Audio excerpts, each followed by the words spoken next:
제가 전도사 시절에 섬기던 교회에서 성도님들을 모시고 중국 대련과 단동으로 단기 선교를 다녀온 적이 있었습니다.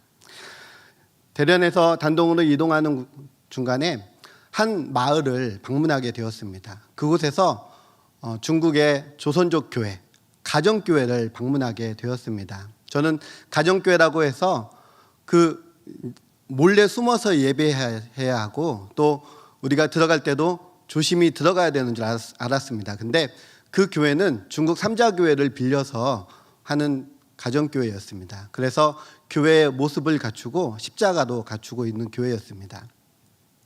저희 팀이 도착하자마자 그곳에 있던 현지 사역자분이 열심히 전화를 하기 시작했습니다.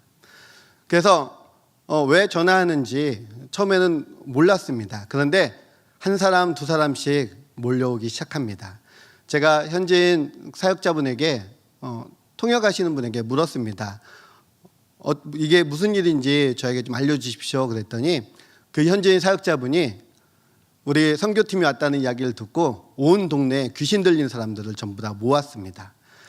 전부 다 모이다 보니까 이 동네, 작은 동네인데 귀신 들린 사람 세 분과 또 한 가족, 세 가족이 식구들이 모여서 저희만 이렇게 바라보고 있는 것입니다. 그 현지인 사역자가 이야기했던 그 사역자는 바로 저였습니다. 제 마음 가운데에서는 정말 두렵고 긴장이 되는 마음 가운데 있었습니다.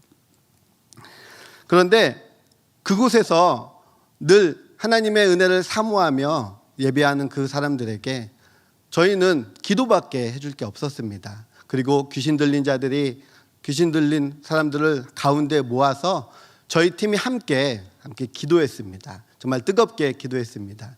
그곳에서 1시간 반 정도 머물면서 기도하고 찬양하며 하나님을 예배했습니다. 그리고 너무나 정신없이 그 자리를 나오게 되었습니다. 그 사람들이 그 귀신들이 쫓아내졌는지는 저는 알 수 없었습니다. 그러나 그 사역자분이 이렇게 이야기하는 것입니다. 저희가 열심히 또 전심으로 기도하는 모습을 보면서 감동했다라고 이야기합니다. 그런데 제가 이 이야기가 계속 생각나는 것은 그 귀신이라는 이야기, 그 말 때문에 제 마음 가운데 두려움이 있었다는 것입니다. 귀신 들린 사람들이 모이자 제 마음 가운데에 어떻게 해야 하지 하는 마음이 있었다는 것입니다. 제 마음 가운데 있는 두려움이 저를 아무것도 하지 못하게 만들었습니다. 사탄은 하나님의 일에 앞서 우리에게 두려움이라는 마음을 줍니다. 그래서 하나님의 일이 되지 못하도록 만들어 버립니다. 나는 할 수 없어, 나는 능력이 없어, 그렇게 생각하게 만들어 버린다는 것입니다. 그렇습니다. 저에게는 능력이 없습니다. 저는 할 수 없습니다. 그러나 내 안에 계신 주님께서 할 수 있음을 우리는 믿음으로 고백해야 합니다. 예수님이 하시는 것입니다. 그리고 예수님의 능력으로 그 이름을 붙들고 나아가는 것입니다. 예수 그리스도의 이름에 바로 능력이 있기 때문입니다. 사탄은 늘 우리를 두렵게 하며 우리를 두려움으로 넘어지게 합니다. 그러나 우리는 늘 주님과 함께이기 때문에 우리 삶은 늘 승리할 수 있습니다. 오늘 말씀 가운데에 우리는 계속해서 가스펠 프로젝트의 말씀을 통해서 예수님의 이적에 대해서 말씀을 나누고 있습니다. 지난 설교를 통하여도 계속해서 예수님이 베푸신 이적의 말씀을 나누었습니다. 이 이적들은 바로 예수님을 보여주는 표적이라는 말씀입니다. 단순히 기적은 그 사건을 기억하게 합니다. 그 사건에만, 그 문제에만 집중하게 하는 것입니다. 그러나 이 이적은 표적을 통하여 바로 예수님을 보여주는 것입니다. 바로 하나님을 바라봐야 하는 것입니다. 예수님의 기적은 바로 표적입니다. 이 이적을 통하여 예수님이 어떤 분이신지를 보여주고 있습니다. 가나안의 혼인잔치 가운데 물이 포도주가 되는 사건을 통하여 많은 사람들이 보혈의 피를 흘리신 우리의 구원자 예수 그리스도를 보게 하셨습니다. 오병이어 이적을 통하여 5,000명이 넘는 무리에게 무리를 먹이시며 예수님 자신이 생명의 떡임을 보여주십니다. 물리를 걸으시는 사건을 통하여 예수님은 자연을 주관하시는 하나님의 아들이심을 보여주십니다. 그리고 지난주 중풍병자의 이적을 통하여 예수님이 바로 죄사함의 권세를 가지신 하나님이심을 우리에게 보여줍니다. 오늘 예수님의 이적 중 5번째 사건입니다. 귀신 들린 자를 고쳐주는 사건입니다. 예수님은 이 이적을 통하여 영적 세계의 주관자이심을 우리에게 보여주고 계십니다. 그리고 이 영적 전쟁의 상황 가운데 예수님은 늘 승리하심을 보여주시는 것입니다. 오늘 우리가 읽었던 마가복음 5장 그 앞부분의 본문의 말씀 4장에 보면은 이 거라사 지방으로 가는 중간 이 갈릴리 바다에서 광풍과 풍랑을 만나는 그 일들이 있게 됩니다. 이 풍랑을 잔잔하시게 한 사건과 이 거라사 귀신의 이야기는 따로 떼어놓을 수 없는 사건입니다. 예수님은 제자들과 함께 날이 저물 때 배로 이동을 하십니다. 바닷가에서 많은 사람들에게 천국의 비유로 말씀을 전하십니다. 그리고 그 말씀을 마치시고 배 그대로 이동하십니다. 많은 무리들이 예수님을 따르기에 배로 함께 이동합니다. 예수님이 사역을 하셨던 유대 지역을 떠나서 바로 건너편 이방인의 땅이었던 바로 거라사인의 땅으로 향하십니다. 함께 따라오던 배들은 끝까지 따라왔는지 아니면 도중에 돌아갔는지 알 수 없습니다. 그런데 잔잔하던 바다가 갑자기 바람이 불고 풍랑이 일기 시작하는 것입니다. 어부였던 제자들도 또 배 주인도 이 모든 상황을 예상하지 못했습니다. 마가복음 4장 37절에 이렇게 기록합니다. 큰 광풍이 일어나며 물결이 배에 부딪혀 들어와 배에 가득하게 되었더라. 바람 때문에 파도가 치고 물이 배에 가득하게 되었다라고 말씀하고 있습니다. 배가 언제 침몰할지 모르는 지경 가운데 놓여 있다는 사실입니다. 그들이 가졌던 지식, 그들이 가졌던 세상의 방법들은 이 상황 가운데에서 아무런 소용이 없었습니다. 그들이 의지할 분은 오직 예수님밖에 없었다는 사실입니다. 그런데 그때 예수님은 무엇을 하고 계셨습니까? 바로 배 뒤편에서 잠을 주무시고 계셨습니다. 마가복음 4장 38절 말씀입니다. 같이 한번 읽도록 하겠습니다. 시작. 예수께서 우물에서 베개를 베고 주무시더니 제자들이 깨우며 이르되 선생님이여 우리가 죽게 된 것을 돌보지 아니하시나이까 하니. 계속되는 말씀 사역 가운데 예수님은 피곤하셨는지 잠을 주무셨습니다. 그러나 이 상황 가운데 모든 것을 주님께서는 알고 계셨다는 사실입니다. 제자들이 예수님을 깨우며 선생님이여 우리가 죽게 된 것을 돌보지 아니하시나이까 라고 한탄합니다. 그때 예수님께서 일어나시자마자 이 모든 상황을 한 번에 정리하십니다. 39절 말씀입니다. 같이 한번 읽겠습니다. 시작. 예수께서 깨어 바람을 꾸짖으시며 바다로 이르시되 잠잠하라 고요하라 하시니 바람이 그치고 아주 잔잔하여지더라. 아멘. 여기 말씀 가운데 재밌는 표현이 한 가지 있습니다. 바람을 꾸짖으시며. 오늘 이 사건 가운데에 예수님이 아랫사람을 나무라듯이 꾸짖는다라고 말씀하고 있습니다. 물론 모든 자연을 주관하시는 분은 예수님이십니다. 그래서 예수님은 그 자연환경에 말씀하지 않으셔도 그 자연환경이 순종하고 복종하는 것입니다. 그런데 이 바람에 예수님이 꾸짖으셨다라고 이야기합니다. 예수님은 꾸짖으실 필요가 없는 분이십니다. 그런데 그 이유는 무엇일까요? 바로 이 바람은 예수님의 구원 사역을 방해하는 사탄의 전략이었기 때문입니다. 바람을 향해 말씀하시지만 이 바람 가운데 숨겨져 있는 사탄의 세력이 있다는 사실입니다. 그리고 이 바람을 조종하고 있는 사탄을 꾸짖으시는 것입니다. 사탄이 예수님이 타신 배를 돌이키게 하기 위해서 거라사 지방으로 오지 못하게 하기 위해서 풍랑을 일으켰다라고 말씀하고 있습니다. 그 전략은 성공한 듯 보입니다. 제자들이 두려워합니다. 그러나 이것은 영적 전쟁입니다. 영적 싸움의 현장이라는 사실입니다. 예수님의 구원 사역을 방해하는 이 영적 전쟁의 현장은 성경의 역사를 통해서 여러 번 나오게 됩니다. 그 첫 번째 일은 바로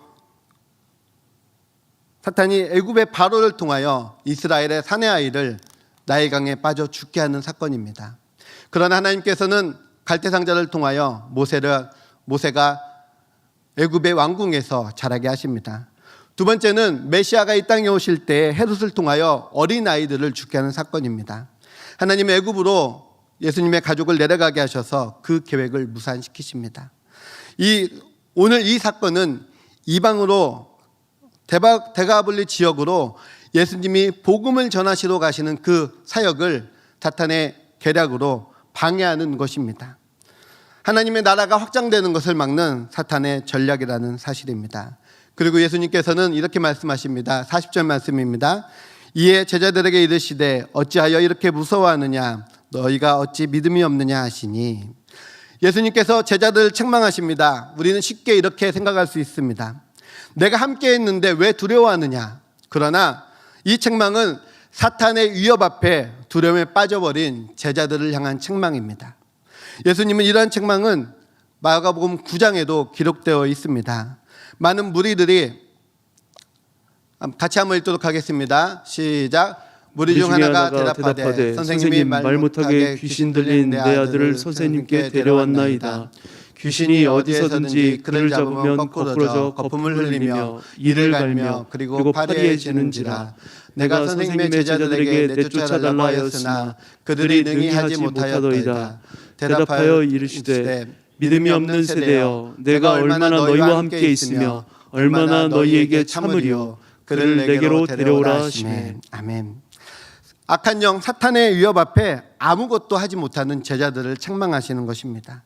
바로 그 믿음 없음을 책망하시는 것입니다. 믿음은 예수님이 누구신가, 그리고 우리를 위해 어떤 일을 하시는 분이신 것을 우리가 아는 것입니다. 단순히 예수님이 어떤 분이신지 모른 채 믿는 것은 맹신에 가깝습니다. 예수님은 수많은 이적을 통하여 자신이 어떤 분이신지 하나님의 아들이심을 우리에게 보여주셨습니다. 그리고 우리에게 구원의 은혜를 베풀어 주셨습니다. 우리는 이 하나님을, 이 예수님을 믿고 예수님이 우리를 위해 베풀어 주신 일이 어떤 것인지 알아야 한다는 것입니다. 거라사 땅에 도착한 예수님과 그 무리를 처음 맞이한 것은 바로 귀신 들린 자입니다. 이 거라사는 이방 지역으로 데가블리라 하는 지역의 한 도시입니다. 예수님이 오시기 전에 100년 전 로마가 요단 동편에 세웠던 10개의 도시입니다. 이 데가블리에는 로마의 문화가 자리 잡고 있었던 지역입니다. 오늘 이 장소에서 바로 예수님은 한 불쌍한 영혼, 귀신 들린 자를 만나게 됩니다. 우리는 귀신을 무엇이라 생각하십니까? 우리 문화 가운데에서는 귀신을 어떤 존재로 생각하는지 생각해 볼 필요가 있습니다. 가끔 아이들이 묻습니다. 목사님, 귀신이 있나요? 그리고 목사님 귀신 본 적 있어요? 라고 묻습니다. 이러한 질문은 우리 문화권에 있는 귀신을 이야기하는 것입니다. 우리 한국의 문화에서는 이 귀신이 바로 사람이 죽어서 구천을 떠도는 그 영이 바로 귀신이라고 생각합니다. 그러나 우리가 귀신이라고 번역되어 있는 이 성경의 그 본문을 한번 살펴볼 필요가 있습니다.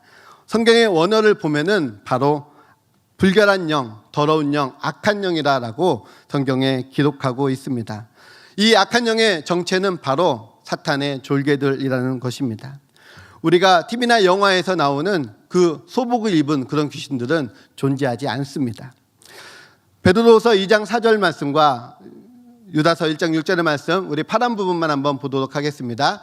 범죄한 천사들 용서하지 아니하시고, 그리고 또 자기 주의를 지키지 아니하고 자기 초소를 떠난 천사들.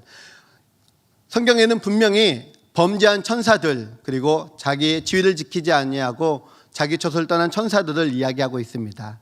이것이 사탄의 졸개인 바로 악한 영, 귀신이라는 것입니다. 결국에 이들의 결국은 지옥의 어두운 곳에 떨어지게 된다는 것입니다. 이 귀신 들린 자는 이 악한 영에게 사로잡힌 자입니다. 악한 영에게 미혹된 사람입니다. 예수님을 만난 이 악한 영에 사로잡힌 자, 이 귀신 들린 자가 각 복음서에서는 약간의 차이가 있습니다. 마태복음에서는 소리질러 그리고 누가복음에서는 보고 부르짖으며, 그리고 오늘 본문 가운데에서는 달려나와 엎드려 절하며라고 기록하고 있습니다. 예수님을 만났던 사람들, 간절히 예수님을 원했던 사람들과는 분명 다른 반응을 보이고 있다는 것입니다. 지극히 높으신 하나님의 아들 예수여라고 귀신 들린 자가 이렇게 외칩니다. 그러나 이 외침은 예수님을 간절히 원했던 여리고의 바디메오의 외침과 비슷해 보이지만 다른 부분이 있습니다. 다윗의 자손 예수여 나를 불쌍히 여기소서라는 외침 가운데 이는 예수님을 향한 간절한 마음이 있었습니다. 그러나 이 귀신의 외침은 예수님을 대적하는 것입니다. 우리는 한 가지 생각해 볼 것이 있습니다. 성경에 글이 문어체로 쓰여 있기 때문에 그렇습니다.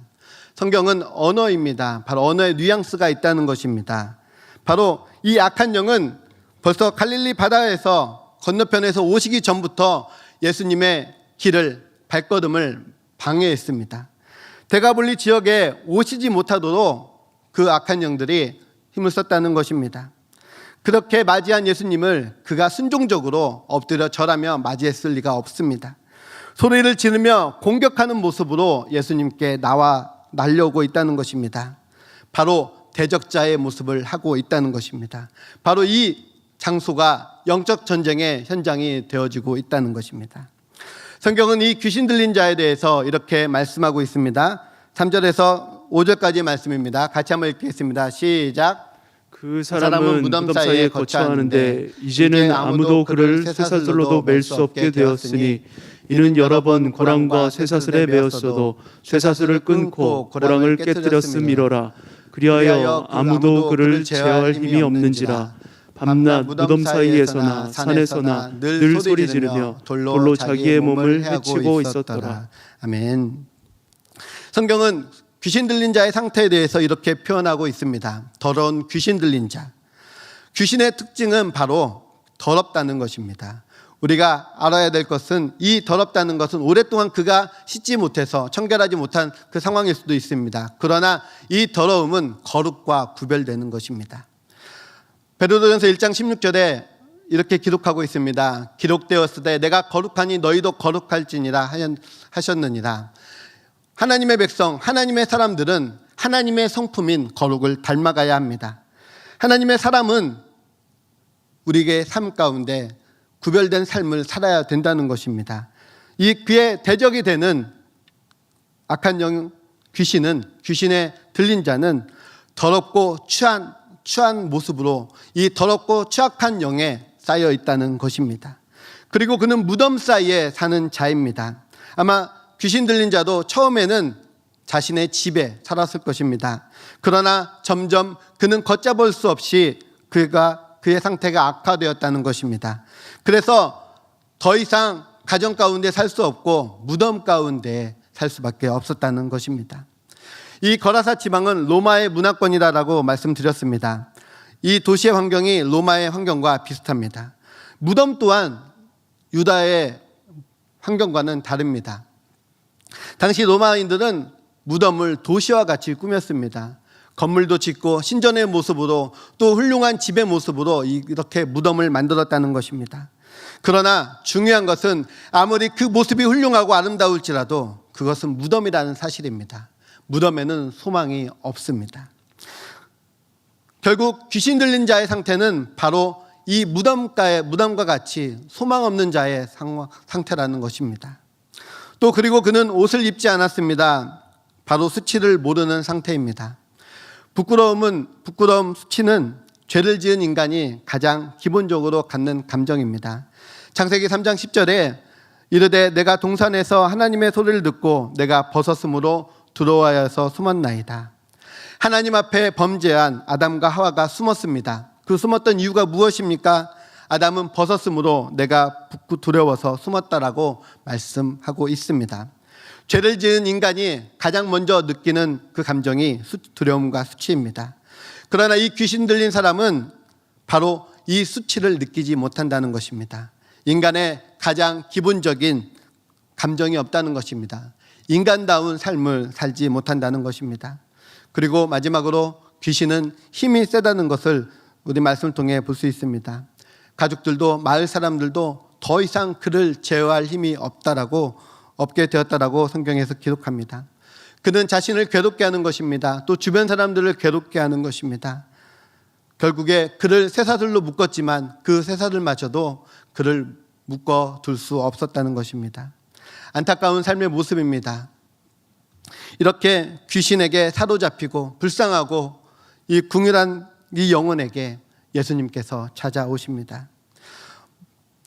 오늘 본문 말씀 8절 말씀을 한번 같이 보도록 하겠습니다. 8절 같이 읽겠습니다. 시작.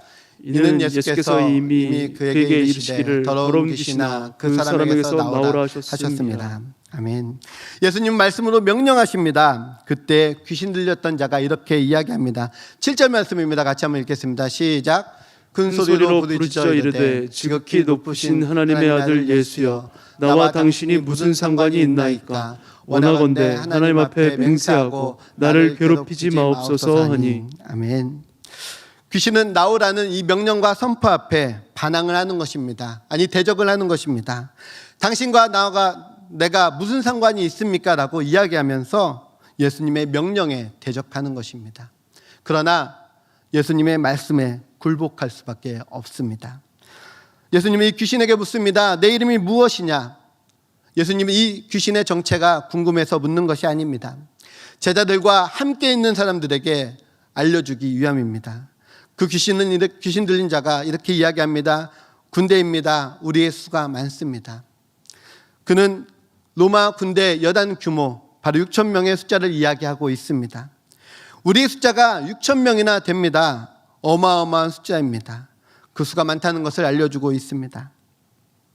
귀신이 간청합니다. 자기를 그 지방에서 떠나게 하지 마옵소서.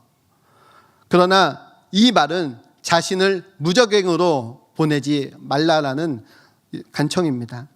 결국 이 악한 영의 결국은 영원한 불이 있는 무적행이기 때문입니다. 군대 귀신은 주변에서 방목하던 돼지 2,000마리를 보게 됩니다. 그리고 그 2,000마리에게 들어가게 해달라고 간청합니다. 그러나 이것은 사탄의 전략입니다. 예수님께서는 그 간청을 허락하십니다. 그리고 그 돼지에게 들어간 그 군대 귀신은 돼지들을 비탈로 내리달아 바다에 빠져 몰살하게 하는 것입니다. 왜 예수님은 이 간청에 허락하셨을까요? 예수님은 이 사탄의 전략을 꿰뚫어 보시는 것입니다.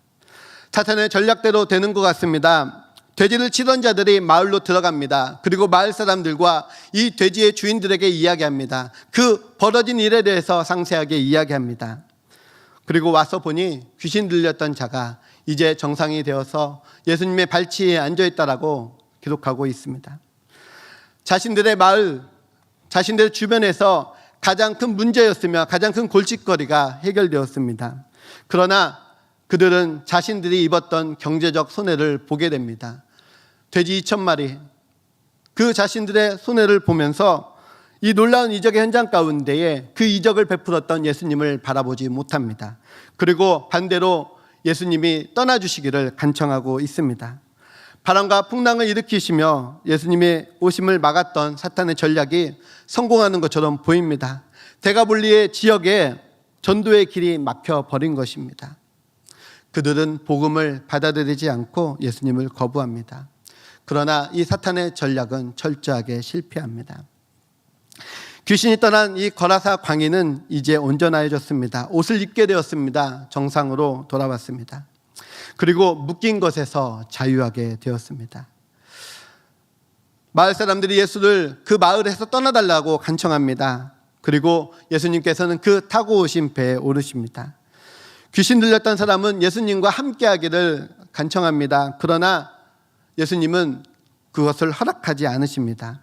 그리고 이렇게 말씀하십니다. 아니 명령하십니다. 19절 말씀 함께 보도록 하겠습니다. 같이 읽겠습니다. 시작. 허락하지 아니하시고 그에게 이르시되 집으로 돌아가 주께서 내게 어떻게 큰 일을 행하사 너를 불쌍히 여기신 것을 내 가족에게 알리라 하시니. 아멘. 예수님은 이적을 베푸신 많은 사람들에게 그 이적을 베푸신 일에 대하여 금하셨습니다. 그러나 이 귀신 들린 사람에게는 그것과 달리 이 이적의 이야기들을 선포하게끔 전하게끔 말씀하셨습니다. 집으로 돌아가라. 그동안 내가 돌보지 못했던 가정을 돌보고 가족을 보살펴라 하는 것입니다. 그리고 주께서 내게 어떻게 큰 일을 행하셨는지, 너를 어떻게 불쌍히 여기셨는지 많은 이들에게 전하라 말씀하십니다. 사탄의 전략은 철저하게 실패했습니다. 데가볼리 지역의 복음은 바로 이 귀신 들렸던 자를 통하여 이 복음이 전파되는 것입니다. 많은 사람들이 이 사람의 이야기를 알고 있습니다. 그가 어떻게 살았는지, 어떻게 무덤 가운데에서 있었는지, 그리고 예수님을 만나고 어떻게 달라졌는지. 우리는 한 가지 사실에 더 주목해야 합니다. 예수님은 이 데가볼리 지역까지 이 한 사람을 만나러 오셨다는 사실입니다. 외면할 수도 있었습니다. 그가 이방인이기 때문에 그렇습니다. 그러나 예수님께서는 그를 불쌍히 여기십니다. 이 한 영혼을 포기하지 않으십니다. 이방의 귀신 들린 영혼을 포기하지 않으셨던 것처럼, 수가성의 이 사마리아 여인을 포기하지 않으셨던 것처럼 주님께서는 한 영혼의 가치를 귀하게 여기신다는 말씀입니다. 그는 귀신 들렸던 자입니다. 귀신 들렸다는 것은 악한 영에게 미혹되어서 자신의 욕구, 자신의 욕망에 의해 미혹되어서 결국에 귀신에게 사로잡힌 자라는 것입니다. 악한 영이 우리를 삼키려 할 때 큰 것으로 넘어지게 하는 것이 아닙니다. 작은 것 하나에 넘어지게 하십니다. 하나님이 창조하시고 아담과 하와에게 모든 것을 다스리게 하시고 모든 식물을 그들에게 주셨습니다. 하나님이 주신 것이 얼마나 많습니까? 그러나 단 한 가지 주시지 않고 금한 것이 한 가지 있습니다. 사탄은 그것에 마음을 두게 하는 것입니다. 사탄이 미혹하는 것입니다. 창세기 3장 5절 6절에 너희가 먹는 날에 너희 눈이 밝아져 하나님과 같이 되어 선악을 알 줄을 하나님이 아심이라 라고 기록하고 있습니다. 그 나무를 보니 보암직도 하고 먹음직도 하고 지혜롭게 할 만큼 탐스럽기도 합니다. 우리는 누구나 악한 영의 유혹에 빠져갑니다. 이것이 유혹인지도 모른 채 빠져가고 있는 것입니다. 그러기에 우리는 근신하고 깨어 있어야 합니다. 베드로전서 5장 8절 말씀에 이렇게 기록합니다. 같이 한번 읽겠습니다. 시작. 근신하라 깨어라 너희 대적 마귀가 우는 사자와 같이 두루다니며 삼킬 자를 찾나니. 아멘. 악한 영은 굶주린 사자와 같습니다. 악한 영에게 삼키면 우리를 무덤 속에 사는 자와 같이, 사슬에 매어 사는 자와 같이 빠져버리게 됩니다. 사탄의 전략이 얼마나 치밀한지 우리는 알 수 있습니다. 그러나 이 치밀한 사탄의 전략에서도 우리의 무기는 단 한 가지입니다. 바로 오직 예수 그리스도의 이름입니다. 예수님은 한 사람 그 한 영혼에 관심을 갖습니다.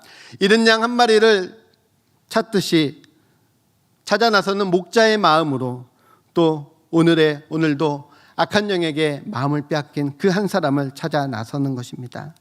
무덤 사이에 버려진 영혼을 위하여 폭풍을 뚫고 오신 예수님이십니다. 우리의 인생은 무덤 사이에 버려졌던 인생입니다. 사람들의 관심 밖에 버려진 인생입니다. 사람들은 우리를 필요 없다라고 생각했습니다. 필요가 없다고 생각해지면 어쩌면 부자의 집 앞에 버려진 나사로와 같이 여겨지는 것입니다. 그것이 우리의 처지요, 우리의 상황이라는 사실입니다. 그러나 이 세상에서 가장 놀라운 기적이 무엇인지 아십니까? 바로 죄 때문에 죽을 수밖에 없는 나 같은 사람에게 구원의 은혜가 임했다는 것입니다. 사랑하는 성도님들, 우리는 다 묶여있는 인생들이었습니다. 돈에 묶여있고, 건강에 묶여있고, 성경에 묶여있고, 성공에 묶여있고, 한순간 대박에 묶여 있었습니다. 자녀에게 일에, 또 주식에, 술과 담배, 쾌락에 묶여있는 자들이었습니다. 그런 우리에게 예수님께서 폭풍을 뚫고 찾아오십니다. 그리고 내가 너와 함께 하시겠다라고 말씀하고 계십니다. 그리고 우리에게 참 자유를 허락해 주십니다. 우리가 예수님과 함께 할 때에 참 자유를 얻게 됩니다. 소망이 없는 무덤에서 벗어나고 묶였던 것이 풀리고 보이지 않던 것들이 보이게 되고 들리지 않는 것들이 들리며 진리를 선포하는 입술이 되어진다는 것입니다. 거라사 귀신 들린 자의 모습이 바로 저의 모습입니다. 무덤에 사로잡힌 자로 무엇에 잡힌지도 모른 채 살아가고 있었습니다. 내 고집이라는 악한 영에, 내 욕심이라는 악한 영에, 내 자존심이라는 악한 영에 눌려있는 저의 모습을 바라보게 됩니다. 우리는 기억해야 합니다. 이 영적 전쟁의 현장은 내가 예수 그리스도를 믿을 때, 내가 예수님이 어떤 분이신지 알고 나를 위해 무슨 일을 하시는 분이심을 알 때에 이 전쟁은 바로 승리했다는 것입니다. 사랑하는 성도님들, 주님은 오늘도 한 영혼을 찾으십니다. 세상에서 가장 불쌍한 영혼, 나를 찾아오셨던 것처럼 나의 인생 가운데에 무덤과 같이 소망이 없는 삶 가운데에 찾아오셨습니다. 우리는 날 찾아오시는 그분이 어떤 분이신지, 날 위해 무엇을 하셨는지 깨닫고 예수님 앞으로 달려나와야 합니다. 우리의 모든 묶였던 것이 풀릴 것입니다. 우리 인생 가운데에 빛이 임하실 것입니다. 같이 찬양하겠습니다.